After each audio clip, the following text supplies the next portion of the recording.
बिस्मिल्लाहिर्रहमानिर्रहीम। हदायत Islamic studio के मुअज़्ज़िज़ नाज़रीन, अस्सलामु अलैकुम।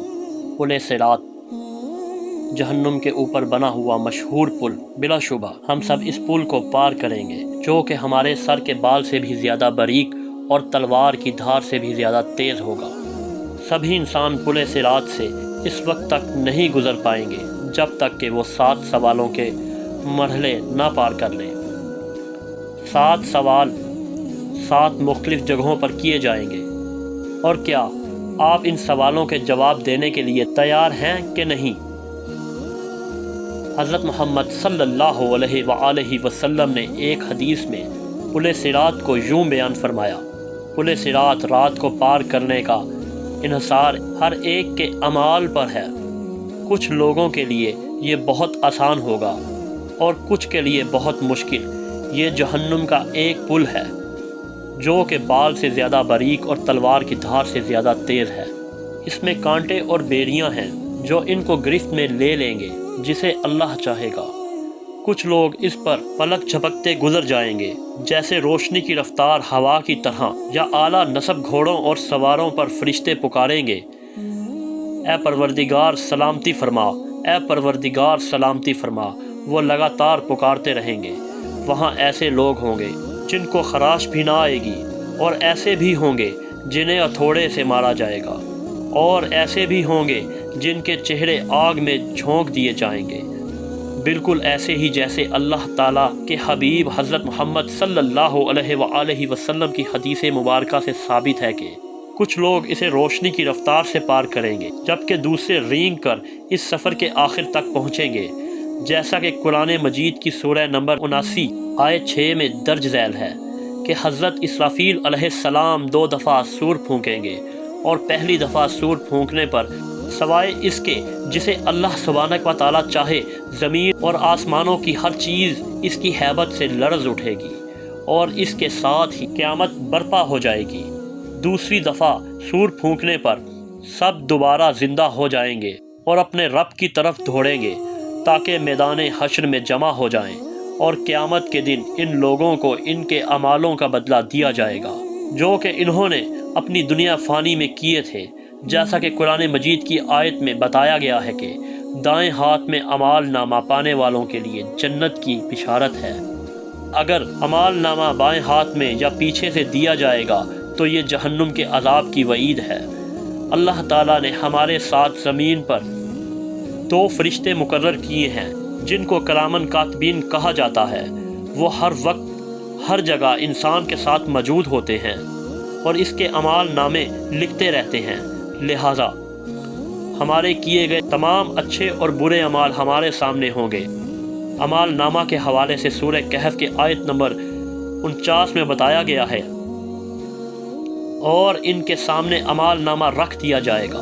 फिर तू मुजरिमों को देखेगा, इस चीज़ से डरने वाले होंगे जो इसमें है, और कहेंगे अफसोस हम पर ये कैसा अमाल नामा है जो इसने कोई छोटी या बड़ी बात नहीं छोड़ी मगर सबको महफूज किया हुआ है, और जो कुछ इन्होंने दिया था सबको मौजूद पाएंगे, और तेरा रब किसी पर जुल्म नहीं करेगा।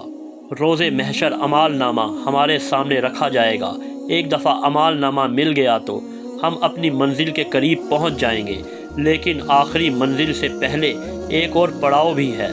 एक ऐसा पड़ाव जो बाल से बारीक और तलवार की धार से ज़्यादा तेज़ है। एक ऐसा पड़ाव जिसे बग़ैर किसी नाइंसाफ़ी के सबको पार करना है। ये पड़ाव पुल सिरात है। तुम में से कोई भी ऐसा नहीं जिसका इस पर से गुज़र ना हो। ये तेरे रब पर लाजिम मुकर्रर किया हुआ है। हदीस के मुताबिक सिरात जहन्नुम के ऊपर एक सीधा रास्ता है। हर कोई इसके ऊपर से गुजरेगा। ईमान वाले इस पर से अपने अमाल के मुताबिक तेज़ी या आहिस्तगी से गुजरेंगे, जबकि काफिर और गुनाहगार लोग ठोकरें खाकर जहन्नुम में जा गिरेंगे। प्यारे नबी हज़रत मोहम्मद सल्लल्लाहु अलैहि वसल्लम ने फरमाया, सबसे पहले पुल सिरात को अबूर करने वाले आप सल्लल्लाहु अलैहि वसल्लम होंगे, और फिर आप सल्लल्लाहु अलैहि वसल्लम की उम्मत। अगर लोगों के अमाल अच्छे होंगे तो वो बहुत तेज़ी से इस पर से गुजरेंगे। लिहाजा पुल सिरात पार करने के लिए आपसे क्या पूछा जाएगा? پل صراط پر ہر ایک سے اس کی زندگی کے اچھے اعمال اور گناہوں کے بارے میں پوچھا جائے گا۔ جیسا کہ آپ لوگوں کو ہم نے ویڈیو کے شروع میں بتایا تھا کہ پل صراط کو 7 مرحلوں پر 7 سوالات کے بغیر پار نہیں کیا جا سکتا۔ 7 پڑاؤ کے ساتھ 7 سوالات۔ پہلے پڑاؤ پر جو پہلا سوال ہوگا وہ ہمارے ایمان کے بارے میں ہے۔ اگر ہمارا ایمان کامل ہے تو ہم بآسانی پہلے مرحلے سے گزر جائیں گے، لیکن کافر پہلے ہی مرحلے میں جہنم میں گر جائیں گے۔ اگر ایمان والوں کے اعمال کم ہوئے تو ان کے برے اعمال ان کے راستے میں کانٹوں کی طرح بچھ جائیں گے، اور اگر ان کے اعمال اچھے ہوئے تو یہ پلک جھپکتے ہی پل صراط پار کر لیں گے، اور یہ اچھی بات ہے۔ لیکن اگر ایسا نہ ہو سکا تو جہنم کی آگ آپ کو عذاب دینے کے لیے منتظر ہوگی، جیسا کہ سورہ مریم کی آیت نمبر 72 میں درج ذیل ہے۔ پھر ہم انہیں بچا لیں گے جو اللہ سبحانہ و تعالیٰ سے ڈرتے ہیں، اس میں گھٹنوں پر گرے ہوئے چھوڑ دیں گے۔ پہلے سوال کے جواب میں کامیابی کے بعد ہم وہاں پہنچیں گے جہاں دوسرا سوال پوچھا جائے گا۔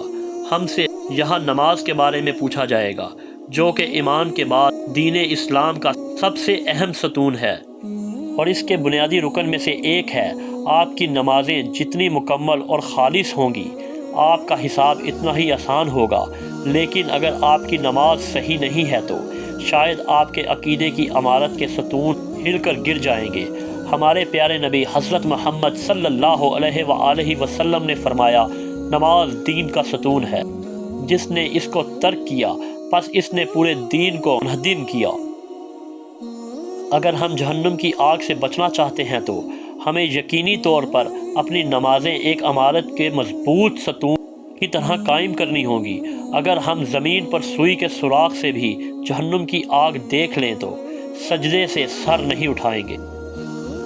تیسرے مرحلے میں داخل ہوں گے۔ اگر ہم نے دنیا میں خدا کے مال کو اس کی ہدایت کے مطابق خرچ نہیں کیا تو اگلا سوال ہمارے لیے مصیبت زدہ ہوگا، کیونکہ ہم سے پوچھا جائے گا کہ ہم نے اپنا مال کہاں خرچ کیا اور کس کے ساتھ بانٹا، کیا ہم نے زکوٰۃ ادا کی؟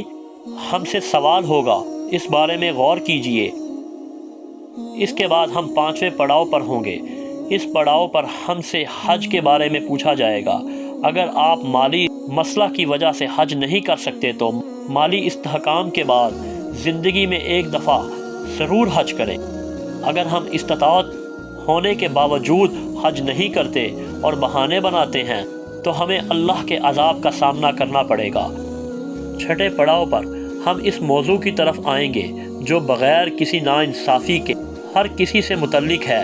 یہ موضوع حقوق العباد ہے۔ ہم ہمیشہ دوسروں کا حق غصب کر کے ان کے حقوق نظر انداز کرتے ہیں۔ جب ہم ان تمام مراحل سے گزریں گے تو ہم سے طہارت یعنی غسل کا سوال ہوگا۔ اگر ہم پچھلے 6 سوالوں میں کامیاب رہے، خدا کے فضل سے ہم ان لوگوں میں شامل ہوں گے جو صفائی کو ترجیح دیتے ہیں۔ اگر ہم طہارت کا خیال نہ رکھتے تو پچھلے 6 سوالوں میں کامیابی ممکن ہی نہ ہوتی۔ ان تمام سوالات کے بعد جہنم اپنے حقداروں کو لے لے گی اور جنت خدا سے اپنے رہائشیوں کا سوال کرے گی۔ نبی اکرم صلی اللہ علیہ وآلہ وسلم نے ایک حدیث میں فرمایا، بہت سے لوگوں کو پل صراط کا پتہ بھی نہ چلے گا، اور وہ فرشتوں سے اس بارے میں پوچھیں گے کہ وہ جہنم اور پل صراط کہاں ہے؟ کیا ہم نے اسے عبور کر لیا؟ فرشتے جواب دیں گے، تم جہنم کے اوپر اس پل کو پار کر چکے ہو، لیکن تمہارے اعمال کے نور کی وجہ سے جہنم کی آگ بجھ گئی اور ڈھانپ دی گئی۔ اللہ تعالیٰ تمام امت مسلمہ کو پل صراط کے تمام سوالوں میں آسانیاں پیدا فرمائے اور پل صراط کو نور کی روشنی میں عبور کرنے کی توفیق عطا فرمائے، اور ہمارے تمام صغیرہ اور کبیرہ گناہ معاف فرمائے، اور ہمیں گناہوں سے بچنے کی توفیق عطا فرمائے، اور نماز پنجگانہ وقت پر ادا کرنے کی توفیق عطا فرمائے۔ آمین یا رب العالمین۔